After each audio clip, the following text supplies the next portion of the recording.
This is your Bible Geeks Daily Download, one day. I have a friend who asks me just about every week, shaking his head, when is it going to get better? My answer is always something like this: one day.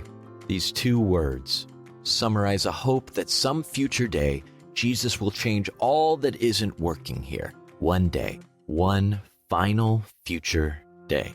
Some claim that the end has already come, or that it will happen on several days separated by 1,000 years. But the Bible speaks of the day of Christ's return in 2 Thessalonians chapter 1, verses 9 and 10 as the end, 1 Corinthians 15, verses 22 through 26.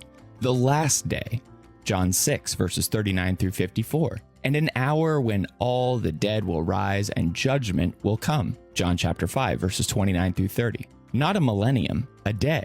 God has fixed a day on which he will judge the world in righteousness by a man whom he has appointed. Acts chapter 17, verses 30 through 31. We may wonder why God would let sickness, death, sadness, and evil surround us, but that's because we confuse one day with today. Are people still dying? Then the end hasn't come yet. 1 Corinthians 15, verses 24 through 26. Is Jesus still reigning as king? 1 Corinthians 15, verses 24 and 28. Has the Lord changed us and given us glorious immortal bodies? 1 Corinthians 15, verses 51 through 53. If not, then the end hasn't come. One unknown day.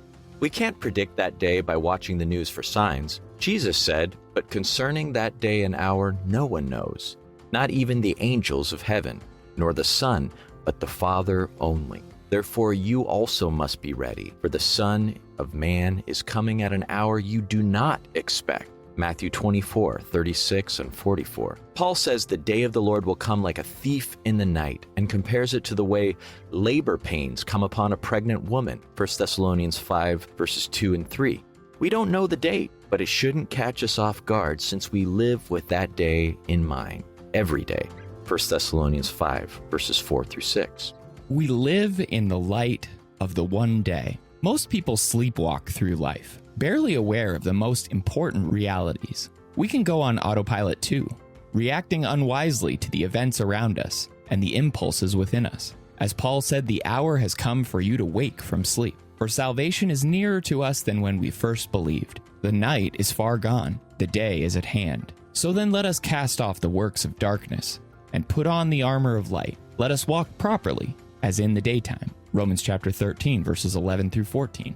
Understanding the end should wake us up to walking in daylight. And if we do that, it shouldn't keep us up to worry at night.